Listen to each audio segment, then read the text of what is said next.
কোণার্ক সূর্য মন্দির বা black pagoda. Konark কথার অর্থ হচ্ছে কোণ প্লাস অর্ক। অর্ক মানে হচ্ছে সূর্য দেবতা, এই কোণ আর অর্ক মিলিয়ে বলা হচ্ছে কোণার্ক। এটি সূর্য দেবতাকে উৎসর্গ করা হয়েছিল বলে এটির নাম সূর্য মন্দির। ব্ল্যাক প্যাগোডা কথার অর্থ হচ্ছে কালা পাহাড়, যেহেতু এটি কালো রঙের দেখতে তাই জন্য এটাকে কালা পাহাড়ও বলা হয়। এখন আমি এসে গেছি উড়িষ্যা জেলার পুরী থেকে প্রায় 35 কিলোমিটার ও ভুবনেশ্বর থেকে প্রায় 65 কিলোমিটার দূরে চন্দ্রভাগা নদীর তীরে অবস্থিত 127 ফুটের এই বিশাল মন্দিরটি। মন্দিরে প্রবেশ করেই প্রথমে আমরা যেটা দেখতে পেলাম বিশাল এক সিংহ মূর্তি, তার নিচে হাতি এবং তার নিচে মানুষ চাপা পড়ে রয়েছে।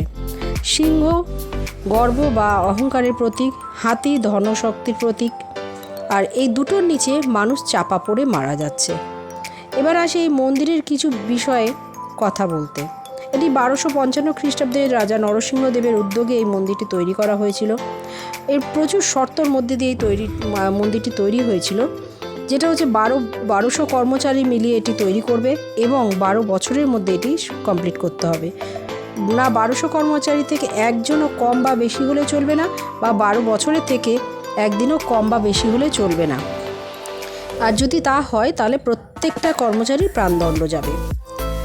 এবার আসি মন্দিরের এই মুখ্য দরজা। এই যে মুখে আমরা যে দরজাটা দেখছি এখন খোলা, প্রায় 118 বছর ধরে এই মন্দিরের দরজাটি বন্ধ করা ছিল। এই বন্ধ করার মানে কি? কেন এই মন্দিরের ভেতরে কাউকে প্রবেশ করতে দেওয়া হয় না? এই বিষয়ে অনেকে অনেক কিছু বলেছেন, কিন্তু আমি যতটুকু জানতে পারলাম বা দেখলাম, এখন যে দরজাটা খোলা হয়েছে ভেতরে দেখা যাচ্ছে বেশ কিছু ইট পাথর বালি এগুলো গম্বুজ করে রাখা হয়েছে, মানে ভরে রাখা হয়েছে মন্দিরটি ভারসাম্যটা বজায় রাখার জন্য। এবার যদি বলা হয় কেন, মন্দিরটা তো এমনি দাঁড়িয়ে আছে, না এমনি দাঁড়িয়ে নেই। মন্দিরটি যে তৈরি হয়েছে, এই মন্দিরটি তৈরি করতে কোনো রকম সিমেন্ট বালি এগুলোর প্রয়োজন হয়নি, ইট বালি সিমেন্ট লাগেনি। এটা বড় বড় পাথর, যে পাথর হচ্ছে বেলে পাথর, তার মধ্যে লোহার পাত এবং চুম্বক দ্বারা এই মন্দিরটি তৈরি হয়েছে। এটা সম্পূর্ণভাবে একটা আলগা মন্দির, এবং যখন ওই মন্দিরটি তৈরির পরেও একদম যে মাথা চূড়াটা আমরা এখন দেখতে পাচ্ছি, ওই মাথার চূড়ার মধ্যে 52 টনের একটি চুম্বক লাগানো ছিল, বিশাল আকৃতির। আর মন্দিরের নিচেও চুম্বক লাগানো আছে, আর প্রতিটা দেয়ালেও কিন্তু মন্দিরের চুম্বক এবং লোহার পাত বসানো আছে। মন্দিরটাকে কোনো রকমভাবে কিছু বড় সড়ো কিছু দিয়ে আঘাত করলেই কিন্তু মন্দিরটি খুলে পড়ে যাবে। প্রথমে ঢুকতে গিয়ে আমরা দেখেছি অনেকগুলো ঘোড়া খুলে পড়ে গেছে, ওইগুলোকে সব তুলে রাখা হয়েছে। তাহলে ওটা দেখেও আমরা বুঝতে পারি যে মন্দিরটি কী অবস্থায়, মানে কীভাবে তৈরি করা হয়েছে। মন্দিরটিকে মানে ওর ঐতিহ্যটাকে বজায় রাখার জন্য আমাদের সরকার থেকে যথেষ্ট পরিমাণে মানে সাপোর্ট দিয়ে রাখার চেষ্টা করছে। ওপর দিকে হয়তো কিছু কিছু পাঁচিল খসে গেছে, পড়ে যাচ্ছে, সেগুলোকে ক্রেনের সাহায্যে ওপরে উঠে সেগুলোকে ধরে রাখার চেষ্টা করা হচ্ছে। তো এই যে মন্দিরটি আমরা দেখতে পাই, এর প্রতিটা দেয়াল, প্রতিটা কোনায় কোনায় অনেক কাহিনী রয়েছে, অনেক কষ্ট, অনেক দুঃখ, এর মধ্যে অনেক গল্পও আছে। এবং দেখুন আজকে থেকে 1000 বছর আগে যে মন্দিরের যারা তৈরি করেছেন তারা তো তখন কম্পিউটার জানতো না, তারা বড় বড় ইঞ্জিনিয়ারিং ছিল, কিন্তু দেখুন তারা যা তৈরি করে দিয়েছে আজকাল আমাদের এখনকার দিনে যে আমরা কম্পিউটারের যুগে, তবুও মানুষ এই রকম করতে পারবে কি না তাতে প্রচুর সন্দেহ আছে। এবার আসি একটু নিয়ে আসল গল্পে। এই মন্দিরটির নাম সূর্য মন্দির, কিন্তু আজ পর্যন্ত কোনো দিন এই মন্দিরে কিন্তু পুজো হয়নি, কারণ এটাকে একটা অভিশপ্ত মন্দিরও বলা হয়। পুজোটা হয়নি, তার একটু ছোট্ট গল্প আপনাদের শোনাই। এই মন্দিরের প্রথম যখন যেই সমস্ত কারিগররা কাজ করেছেন, তার মধ্যে প্রধান কারিগর যে 1200 কারিগর কাজ করেছিলেন, তার মধ্যে প্রধান কারিগর যে ছিলেন, যখন উনি কাজ ধরেছিলেন ওনার স্ত্রী তখন অন্তঃসত্ত্বা ছিলেন, কিন্তু শর্ত অনুযায়ী উনি কিন্তু কোনো রকমভাবে বাড়ির সাথে যোগাযোগ রাখতে পারেননি। এবং তার ততদিনে স্ত্রী মানে একটা পুত্র সন্তানের জন্মও দিয়েছেন, এবং সেই কথা হয়তো ওনার কানেও এসছে। সেই স্ত্রী সন্তানের নাম রেখেছেন ধর্মদাস। তো উনি শুনতে পেয়েও এমনই ওনার দুর্ভাগ্য যে উনি যেতেও পারছিলেন না। তবুও উনি কাজ চালিয়ে যাচ্ছিলেন। তো কথায় কথায় আর একটুখানি বলে রাখি, এটি হচ্ছে ছায়া দেবীর মন্দির। সূর্যদেবের স্ত্রী ছায়া ও মায়া, দুই স্ত্রী। এটি হচ্ছে ছায়া দেবীর মন্দির। আর আমরা যে ওপরের দিকে দেখব কিছু ফাঁকা রয়েছে, এটা কিন্তু ফাঁকা ছিল না। এর ওপর দিয়ে কিন্তু আমরা মানে পুরো একটা যে মানে ছাদ থাকে, যেটা আর কি একটা বাড়ি, পরিপূর্ণ বাড়ির যে ছাদ, সেটা কিন্তু ছিল। আর তখন যে দস্যুরা যে ডাকাতি করতে আসতো তারা কিন্তু এগুলো সমস্ত কিন্তু ধ্বংস করে দিয়েছে একদম মানে খুব যাতাভাবেই। আর এই যে আমি একটু গায়ে ঘেঁষে দেখাচ্ছি তোমাদেরকে মন্দিরগুলো, কারণ হচ্ছে তোমরা দেখলে বুঝতেই পারবে যে হ্যাঁ যারা গেছো প্রচুর মানুষ পুরোতে গেছো, আমি লাইফে ফার্স্ট গেলাম, কিন্তু দেখো পাথরগুলো দেখলে আমরা সকলেই বুঝতে পারবো যে কীভাবে তৈরি হয়েছে। আচ্ছা যাই হোক, এবার আসি আবার আগের গল্পে ফিরে আসি।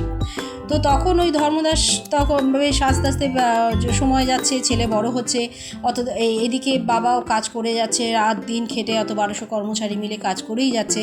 তো দেখতে দেখতে 12 বছর প্রায় পেরিয়ে আসতে 7 দিন মতন বাকি আছে। ততদিনে ধর্মদাস তার বাবাকে খুঁজতে খুঁজতে খুঁজতে খুঁজতে এইখানে এসছে। তখন তো অনেক রাস্তাঘাট তো তখন কিছুই ছিল না, তো গাড়ি ঘোড়াও সেরকম ছিল না, সময় পথে সেরকমভাবেই আসতে হয়েছে। যাই হোক, ছেলে এসছে তখন মন্দির শেষ হতে আর দিন 7 বাকি, কিন্তু মন্দিরের মঙ্গল ঘট লাগানো যাচ্ছিল না, সমস্ত কর্মচারীরা মিলেও পাচ্ছিল না। এই যে আমরা মূর্তিটি দেখতে পাচ্ছি, এটি কিন্তু ছায়াদেবীর মূর্তি, মায়াদেবীর মূর্তি কিন্তু দেখিনি আমি, তাই আমি দেখাতে পারলাম না।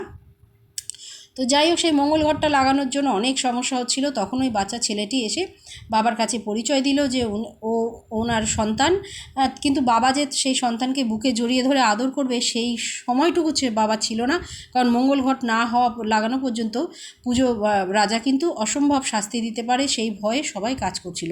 তখন ওই ছেলে বলল যে দেখি তো আমি পারবো বলে, তখন ও সেই চূড়ায় উঠে মঙ্গল ঘট স্থাপন করে, এবং স্থাপন করাতে অনেক মানুষ খুশিও হয়েছেন কর্মচারী। আবার তার মধ্যে বেশ কিছু কর্মচারীরা আবার আনাগোনা করছে যে এটা কি হলো, আমাদের তো 1200 কর্মচারীর থেকে একজন বেশি হয়ে গেল, এখন যদি রাজা আমাদের ডাক পাঠায় তাহলে আমি এখন কি করব, তাহলে কাউকে না কাউকে আমাদের মরতে হবে। এই কথা ধর্মদাসের কানে যায়। তখন ওইটুকুনি শিশু বালক, তখন ও বলল যে না, আমার একার জন্য এতগুলো লোকের প্রাণ আমি দিতে পারি না। তখন সে এই যে মন্দিরের চূড়ায় উঠে, এর পাশে যে চন্দ্রভাগা নদী ছিল, ও তখন ওই চূড়া থেকে চন্দ্রভাগা নদীতে ঝাঁপ মারে, এবং এতটা 175 ফুট উঁচু এটা থেকে ঝাঁপ মারাকালীন সন্তানটির মৃত্যু হয়। তারপর থেকে নাকি এটা একটা অভিশপ্ত হয়ে রয়েছে। স্বাভাবিক, তখন রাজা যখন শুনতে পারলেন যে এখানে একজন মারা গেছেন, এইভাবে আত্মহত্যা করেছেন, তখন তারপর থেকে মানে সেখান থেকে তো আর পুজো টোটালি বন্ধ হয়ে গেল। এই যে আমরা মঞ্চটা দেখছি, এটা কিন্তু নাট্যমঞ্চ। তখন যে সূর্যর কিরণটা প্রথম আসতো একদম এই নাট্যমঞ্চের ভেতর দিয়ে এসে কিন্তু ওই যে দরজার ভেতর দিয়ে সূর্যদেবের গায়ে লাগতো, মানে এসে প্রথম রশ্মিটা এসে সূর্যদেবের গায়েই পড়তো, আর সূর্যমান তো হাওয়ায় ভাসমান ছিল। এবারে যেই না চুম্বকটা তুলে নিয়ে যাওয়া হয়েছে, তখন সব আস্তে আস্তে আস্তে আস্তে পুরো মন্দির শুধু নড়া পড়তে থাকে এবং আস্তে আস্তে ধ্বংসর দিকে যেতে থাকে। সময় থাকাকালীন আরও একটা গল্প বলি, যেখানে চন্দ্রভাগা নদীর তীরের ওখান থেকে কিছু জাহাজ যখন যেত এই জলদস্যুরা আমাদের ভারতবর্ষের দিকে আসতো লুটপাট করতে, তখন ওই যে 52 টনের যে চুম্বকটা ছিল, ওই আকর্ষণের ফলে যে জলদস্যুদের যে কম্পাসটা ছিল, যে জাহাজের কম্পাস মানে দিক নির্ণয় করতে পারতো না, যার জন্য ওটা যখন তখন ডুবে যেত, জাহাজ ডুবে যেত কিংবা মানে পথ হারিয়ে ফেলতো। তখন অনেক মানুষের ডুবে গেলে প্রাণহানি হতো। এই জন্য তো এটাকে ওই কালা পাহাড় হিসাবে বলা হয়েছে। তখন ওইখানে সুলেমান বলে একজন মুসলমান, মানে তখনকার দিনে আর কি, আমি এত ব্যাখ্যা করব না, ও একজন ছিলেন দস্যু, সে সুলেমান, ওনারা এসে এইটাকে তখন রাগে এসে তখন ওরা কী করেছে, এই মন্দিরটিকে একদম ভাঙচুর করার চেষ্টা করেছে এবং করেওছে। রাগে ওই চুম্বকটাকে ওরা ফেলে ভেঙে দিয়েছে, কি নিয়ে গেছে, কি করেছে তার কোনো খবর আমরা জানি না, আমি তো জানিই না, বা কেউ জানে কি না আমার জানা নেই। তো আমরা এই যে চাকাটা দেখতে পাই, এই চাকার কিন্তু একটা বৈশিষ্ট্য আছে, প্রচুর বৈশিষ্ট্য আছে। এই চাকা কিন্তু আমরা পুরোনো দিনে 10 টাকার নোটে আমরা এই পুরীর চাকাটাই কিন্তু দেখতে পাই, এবং এই চাকাটা 8টি প্রহরের বর্ণনা দেয়।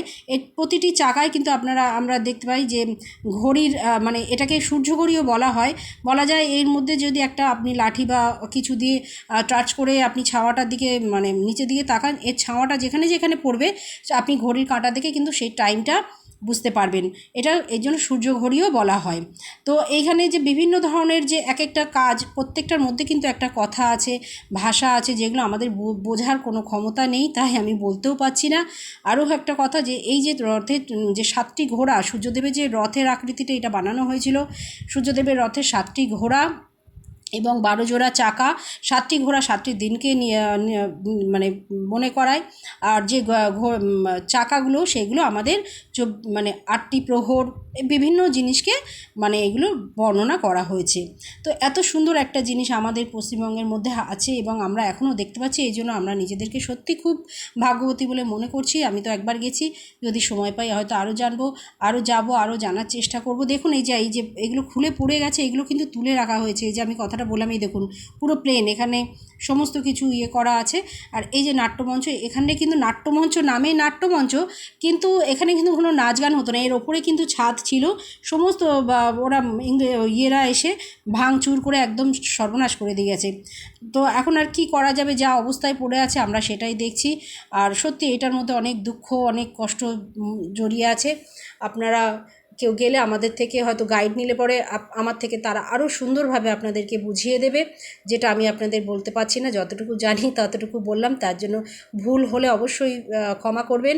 চলে যাচ্ছি, ফিরে যাওয়ার পথে শেষবারের মতন মন্দিরটির দিকে তাকিয়ে নিচ্ছি, চারিদিকে চোখ বুলিয়ে নিলাম, কারণ আমি জানি না আবার কবে আসতে পারবো। জীবনটা তো একটুখানি, হয়তো নাও আসতে পারি। ততক্ষণে আপনারা সুস্থ থাকুন, ভালো থাকুন এবং অবশ্যই সকলকে নিয়ে ভালোভাবে বাঁচার চেষ্টা করুন। আবার দেখা হবে, টাটা।